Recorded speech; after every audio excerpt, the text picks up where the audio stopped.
संतुष्टि बुद्धि को मिलती है और तृप्ति मन को मिलती है। अगर बुद्धि संतुष्ट नहीं होती और मन तृप्त नहीं होता तो फिर हम वहाँ से हट जाते हैं, मतलब बेहोशी वाले आवरण में आ जाते हैं। तो किसी भी विषय के बारे में प्रभावित करने का काम अगर हमें कोई करता है, वो हमारी बुद्धि होती है या फिर हमारा मन होता है। मतलब अगर हमारा कोई सवाल हो, उसके जवाब से अगर हमारी बुद्धि संतुष्ट नहीं होती है और मन को तृप्ति नहीं मिलती है तो फिर उसके बाद हम उस विषय से अलग हो जाते हैं या फिर वो विषय हमारे लिए होता ही नहीं है। अगर आपने सिर्फ इतना बोला कि परमात्मा आप कहाँ हो, लेकिन ऐसा बोलने के बाद आपकी बुद्धि को किसी भी तरह की कोई संतुष्टि नहीं मिली या फिर आपके मन को किसी भी तरह की कोई तृप्ति नहीं मिली, तो फिर आप वहाँ से हट गए, मतलब आपके लिए परमात्मा नहीं है और दोबारा से आप बेहोशी वाले आवरण में वापस चले जाते हैं। जबकि परमात्मा हर क्षण हमारे साथ में होते हैं और अगर हम उन्हें पुकारते हैं वो और भी ज़्यादा हमारे करीब आ जाते हैं और तो और हमसे बात भी करने लगते हैं। लेकिन चूक हमसे बार बार वहीं पर होती है, जैसे ही हमने कहा कि परमात्मा आप कहाँ हो,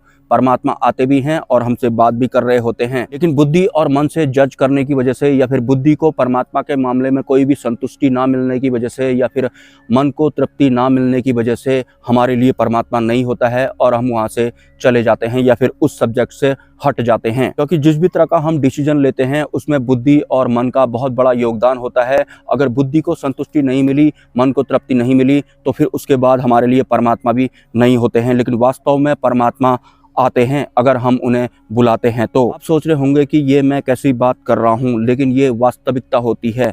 परमात्मा हर क्षण हमारे साथ में होते हैं, लेकिन बुद्धि और मन के हिसाब से जज करने की वजह से जब परमात्मा को आपने पुकारा था और जब वो आपसे बात करने लगे थे, तो जैसे ही आपने बोला कि परमात्मा आप कहाँ हो, आपकी बुद्धि को किसी भी तरह कोई सिग्नल नहीं मिला और मन को किसी भी तरह की कोई तृप्ति नहीं मिली, तो फिर आप वहाँ से हट गए और दोबारा से आप बेहोशी वाले आवरण में चले गए। जबकि इस बीच में परमात्मा आए थे और उन्होंने आपसे बात भी की थी। वास्तव में परमात्मा को कैसा लगता होगा कि आपने उन्हें पुकारा और वो आ भी गए, लेकिन आप उन्हें पहचान ही नहीं पाए, बुद्धि और मन की वजह से, इन दोनों की वजह से, जजमेंट लेने की वजह से। और वास्तव में ऐसा होता भी है।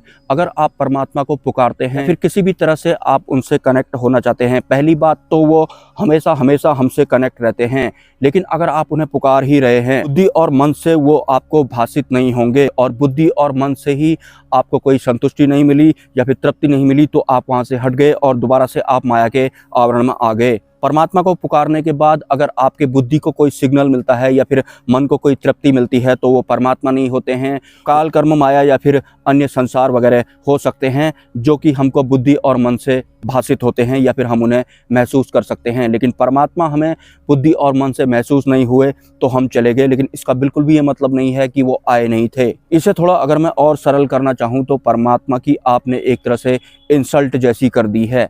जैसे आप किसी को बोलते हैं कि आज तुम्हें हमारे घर पर आना है और जैसे ही वो आते हैं तो आप उनको पहचान ही नहीं पा रहे हैं या फिर आपको वो दिख ही जैसे नहीं रहे हैं, आप उनको इग्नोर जैसा कर रहे हैं। वो आपसे बात भी कर रहे हैं लेकिन आप उनको भांप नहीं पा रहे हैं बुद्धि और मन की वजह से। मतलब कैसा लगेगा उस मेहमान को जिसे आपने पुकारा था और उसके बाद वो आए, उन्होंने आपसे बात करना भी शुरू कर दी, लेकिन आप उनको पहचान ही नहीं पाए।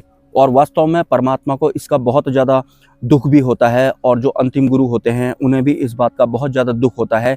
तो जब तक आप बुद्धि और मन के जंजाल से हटेंगे नहीं, विमुख नहीं होंगे, हर विषय को जो आप ऑब्जर्व करते हैं वो बुद्धि और मन के हिसाब से ही करते हैं। अगर बुद्धि को सिग्नल नहीं मिला या फिर मन को तृप्ति नहीं मिली तो उसके बाद वो आपके लिए होता नहीं है। लेकिन जो माया होती है वो आपकी बुद्धि को संतुष्ट कर देगी, मतलब आपको सिग्नल मिल जाएगा और मन को भी तृप्ति मिल जाएगी, मन को भी आपका सिग्नल मिल जाएगा। लेकिन परमात्मा का जो सिग्नल होता है वो और बुद्धि और मन में नहीं होता है। लेकिन अगर आप परमात्मा को पुकारते हैं तो वो आते जरूर हैं और वो बात भी करने लगते हैं। परमात्मा के मामले में भी हमने बुद्धि और मन का इस्तेमाल किया था, जहां ना तो हमारी बुद्धि को कोई संतुष्टि मिलती है और ना ही मन को तृप्ति मिलती है, तो उसके बाद हम वहां से डिटैच हो जाते हैं और परमात्मा देखते रह जाते हैं। और हाँ, मन के बारे में मैं आपको एक और बात बताना चाहता हूँ। मन होता है वो प्रतिस्पर्धा या फिर कंपटीशन बहुत ज़्यादा पसंद करता है। अगर आपको कोई ज्ञान सुनने को मिल रहा होगा तो मैं भी अपना वाला ज्ञान दे देता हूँ। इस तरह से मन जो होता है अहंकार के रूप में बाहर को फेंकता है। अगर आपको ज्ञान सुनाने का मन करता है किसी दूसरे को, आप समझ जाना कि आपका जो मन है वो अपने वाले अहंकार के ऊपर भी स्टैंप लगाना चाहता है। अगर आपका किसी को ज्ञान सुनाने का मन करता है तो ये अहंकार होता है। मतलब जो प्रतिस्पर्धा होती है या फिर जो कंपटीशन होता है, ये जो मन होता है ये इसे बहुत ज्यादा पसंद आता है। अगर आपके सामने कोई कुछ बोल रहा होगा तो ये भी अपना वाला बोलना चाहता है और बोल भी देते हैं, लोग ज्ञान देना शुरू कर देते हैं। ये जो ज्ञान देने का मन आपको करता है ये भी अहंकार होता है। और अहंकार बड़ी बारीकी से काम करता है, इसकी भनक भी आपको नहीं लगेगी। आप सीधा सीधा अपना वाला ज्ञान किसी के सामने फेंक देंगे। मन को कंपटीशन बहुत ज्यादा पसंद आता है, ये दौड़ में भागीदारी करना चाहता है और लगातार करना चाहता है। तो अगर आपको भी अपना वाला ज्ञान सुनाने की बहुत जल्दी पड़े रहती है तो आप समझ जाना कि आपका जो मन है या फिर जो आपका अहंकार है वो कंपटीशन करना चाहता है। इसके अलावा जो परमात्मा होते हैं वो बुद्धि और मन से पार होते हैं। मैं नहीं बोलना चाहूँगा बुद्धि और मन नहीं है तो परमात्मा है। और जहाँ तक आप बुद्धि और मन के सिग्नल का इंतजार कर रहे होते हैं वहाँ तक माया आपको अपने अधीन रखती है। इसके अलावा मुझे एक कमेंट आया था कि मैंने गूगल पर सर्च किया संत बनवारी लाल, तो संत बनवारी लाल जैसा मुझे कोई मिला नहीं। तो कृपया बताएं कि ये संत बनवारी लाल कौन है। तो संत बनवारी लाल को जानने के लिए आपको बुद्धि और मन को समझना पड़ेगा। या तो पहले आप इन दोनों व्यवस्थाओं को समझ लें या फिर इनके सिग्नल का इस्तेमाल ना करें अगर आप परमात्मा को प्राप्त करना चाहते हैं। तो जो माया वाली व्यवस्था के अंडर में आते हैं उसे आप संत बनवारी लाल बोल सकते हैं, या फिर जो कालपंथी होते हैं उन्हें भी आप संत बनवारी लाल की व्यवस्था के अंडर वाले बोल सकते हैं। वैसे शुरुआत में हर एक साधक या फिर हर एक इंसान संत बनवारी लाल ही होता है जब तक वो बुद्धि और मन के अधीन होता है या फिर इन व्यवस्थाओं के सिग्नल का इंतजार करके वो मोक्ष प्राप्त करने की नाकाम कोशिशें करता रहता है। लेकिन बुद्धि हार मानती नहीं है, क्योंकि बुद्धि को या फिर मन को कंपटीशन बहुत ज़्यादा पसंद आता है, क्योंकि इनको इस माया वाले संसार को गतिमान रखने के लिए अपने आप को बनाए रखना पड़ता है। और कुछ दिन से कुछ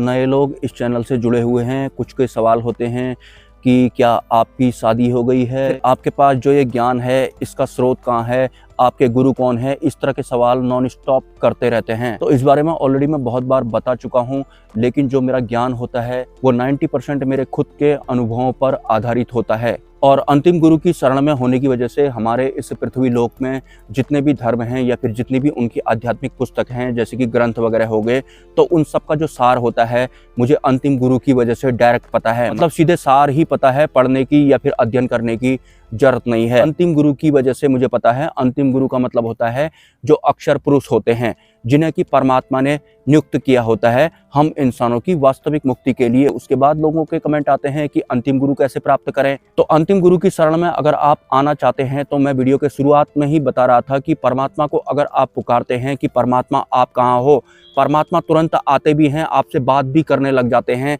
लेकिन आप परमात्मा को बुद्धि से या फिर मन से जज करने की कोशिश करते हैं तो परमात्मा के आने के बाद भी आप उन्हें पहचान नहीं पाते हैं, क्योंकि बुद्धि और मन के अधीन होने की वजह से आप फिर से विमुख हो जाते हैं। मतलब आप दोबारा से बेहोश हो जाते हैं। हालांकि एक बार पुकारने पर परमात्मा तुरंत आपके पास में आ जाते हैं और आपसे बात भी करने लगते हैं। वैसे वो 24 घंटा हमारे साथ में होते हैं, लेकिन अगर आप पर्सनली उन्हें पुकारते हैं तो भी वो जरूर आते हैं और बात भी करते हैं।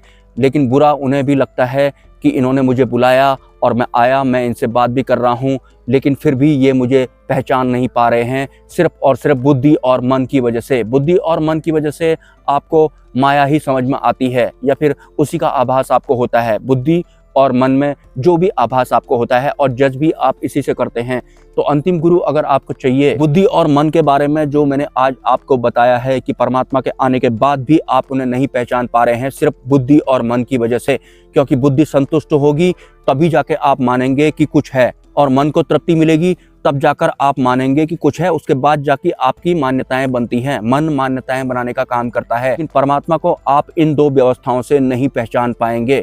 तो फिर उनके आने के बाद भी वो आपके लिए होंगे नहीं, दोबारा से आप वहां से डिटैच हो जाएंगे। मतलब आप सोचिए कि परमात्मा को आपने पुकारा, वो आ भी गए, आपसे बात भी कर रहे हैं, लेकिन आपको ऐसा लगा कि मैंने परमात्मा को पुकारा, कुछ मेरी बुद्धि को कोई सिग्नल तो मिला नहीं, मन में भी किसी तरह का कोई विचार जैसा आया नहीं, तो इसका मतलब है ये नहीं होते होंगे, कहीं मैं बेवकूफ़ तो नहीं बन रहा हूँ। और ठीक इसी तरह से इस बुद्धि और मन के हिसाब से जिस भी तरह की तृप्तियाँ हमें मिलती हैं या फिर सुख हमें मिलते हैं, हमारे लिए बस वही सच होते हैं। मतलब जो हमें बुद्धि और मन से भाषित होगा वो हमारे लिए सच होता है, और इन दोनों से माया भाषित होती है, या फिर इंद्रियों वाले सुख हमें भाषित होते हैं। मतलब हमें इंद्रियों वाली जैसी तृप्ति नहीं मिली, सुख जैसा नहीं मिला, फिर हमारी बुद्धि को संतुष्टि नहीं मिली, तो फिर उसके बाद हम वहां से तुरंत डिटैच हो जाते हैं। बुद्धि और मन के पार होते हैं परमात्मा।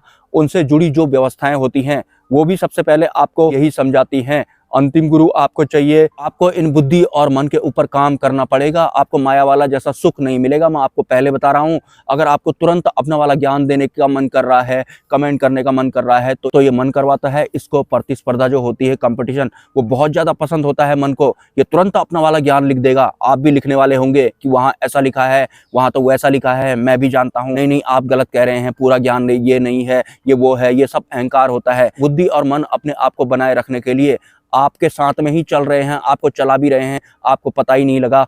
आप परमात्मा को पुकारते हैं, वो आते भी हैं। इन दोनों की वजह से आप जज नहीं कर पाए, और आप उसके बाद ऐसे करके पलट गए कि शायद परमात्मा वगैरह कुछ होता नहीं होगा, क्योंकि मेरी बुद्धि को संतुष्टि मिली नहीं और मन को तृप्ति मिली नहीं। और आपको मैं ये बताना चाहता हूँ कि ये वीडियोज वगैरह बनाने की वजह से मुझे बहुत तरह के नुकसान वगैरह हो रहे हैं, और किसी भी तरह की कोई इनकम होती भी नहीं है। ऐसी व्यवस्था हो नहीं पाती है कि मैं बड़ी आसानी से ये सब आप लोगों तक पहुंचा पाऊं, और घुमा फिरा कर मुझे इस तरह के रिस्की प्लेसेस में आना पड़ता है। और ऊपर से गर्मियों के दिन आने वाले हैं, क्या आ ही गए हैं, पतझड़ होना शुरू हो गया है, तो मेरा सफर वैसे भी बहुत दूर का होता है। और ऊपर से कुछ लोग कमेंट भी करने लगते हैं कि अगर तुम ओरिजिनल होते तो तुम ये अपना UPI नंबर वगैरह क्यों देते। तो इस तरह की बातों से टाइम जाया होता है। कुछ लोग डायरेक्ट कमेंट करते हैं, क्या तुम्हारी शादी नहीं हुई, तुम्हारे परिवार वालों का क्या कहना है। इस तरह के कमेंट के जवाब देने से बहुत तरह का टाइम बर्बाद हो जाता है, बहुत नुकसान हो जाता है।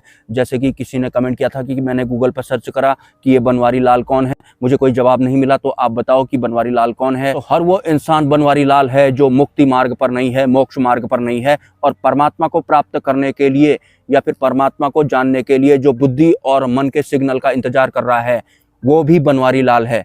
मिलते हैं किसी नेक्स्ट वीडियो में, अगर हो पाया मुझसे तो। नमस्कार। अरे सॉरी यार, माफ कर दे भाई। अरे लाल जड़ है यार, देखो यार, लाल जड़ है यार, पता नहीं यार, लाल जड़ है यार। हाँ लाल है ना, देखो।